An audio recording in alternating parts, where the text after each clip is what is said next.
गठबंधन की स्थिति बताइए क्या आप कांग्रेस से?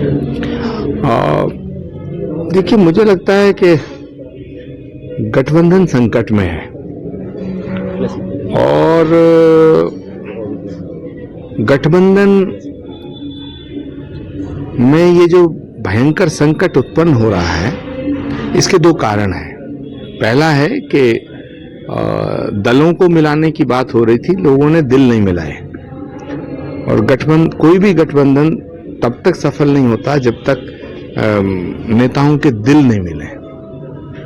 दूसरा विषय है कि नीतीश कुमार जी की जो क्रेडिबिलिटी है वो बहुत ही ज्यादा डाउटफुल है, या यूं कहिए कि देश में उनकी क्रेडिबिलिटी बची नहीं है। ये बात कई लोग पहले से सोच भी रहे थे कि नीतीश कुमार जी कुछ भी कर सकते हैं। अब देखते हैं क्या होता है, लेकिन फिलहाल जो आज के राजनीतिक हालात हैं उनमें बंगाल में ममता जी ने कह दिया अभी हम अकेले लड़ना चाहते हैं। पंजाब में आम आदमी पार्टी ने भी कह दिया कि हम अकेले लड़ना चाहते हैं। समाजवादी पार्टी भी बीजेपी से ज्यादा कांग्रेस को खत्म करना चाहती है। समाजवादी पार्टी और कांग्रेस के जो रिश्ते हैं वो अच्छे नहीं हैं, और उसकी सबसे बड़ी वजह है कि समाजवादी पार्टी का दिल साफ नहीं है, नीयत साफ नहीं है। तो जब नीति खराब होती है तो उसमें कहीं ना कहीं कोई गुंजाइश रहती है। जब नीयत में ही खोट आ जाए तो फिर दिक्कत पैदा होती है। तो मुझे लगता है कि इंडिया गठबंधन जिन उम्मीदों के साथ बना था, उन उम्मीदों पर मुझे बड़ा संकट मंडराता हुआ नजर आ रहा है।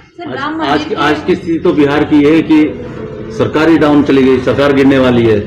बिल्कुल ही मतलब नीतीश जी और उनका आपस में पार्टीशन हो गया, एक तरह से सामने बिल्कुल स्थिति खड़ी हो गई है। देखिए, वहां जो भी स्थितियां बनी हैं उसका मुख्य कारण नीतीश जी की बार बार पाला बदलने की सियासत है।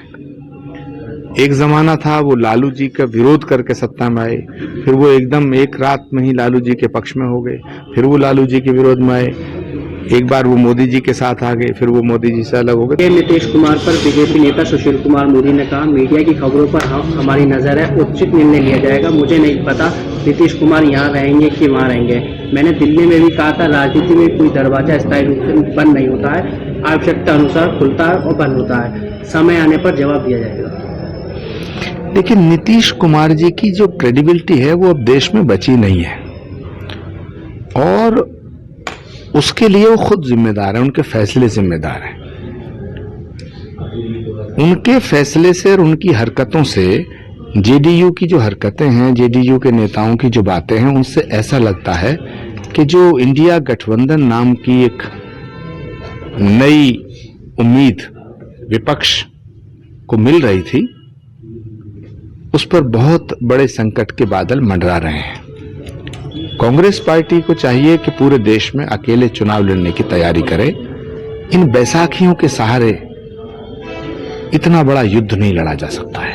इंडी गठबंधन में बिहार की राजनीति पर सांसद मनोज झा का कहना है कि 9 अगस्त 2022 को जब यह गठबंधन बना था, तब इसकी बुनियाद की ईंट लालू यादव, नीतीश कुमार और तेजस्वी यादव ने रखी थी।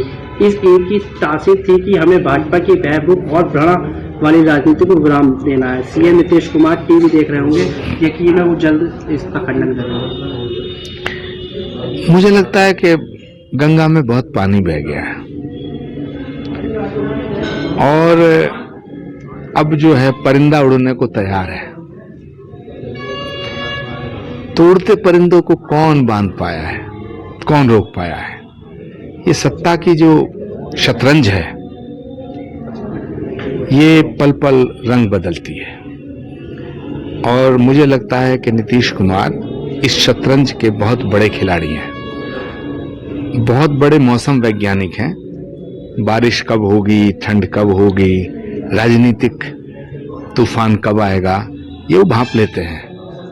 इसलिए हो सकता है उन्होंने ये सोचा हो कि विपक्ष उन्हें प्रधानमंत्री के पद का कैंडिडेट नहीं बना पा रहा है, तो उन्होंने दूसरी राह पकड़ने का फैसला किया हो, लेकिन ये सब कुछ उनके फैसले के बाद साफ होगा। सर ज्ञानवापी मस्जिद को लेकर एएसआई की रिपोर्ट सामने आ गई है। जीपीआर सर्वे पर एएसआई ने कहा कि यहाँ पर एक बड़ा भव्य मंदिर और ढांचा था।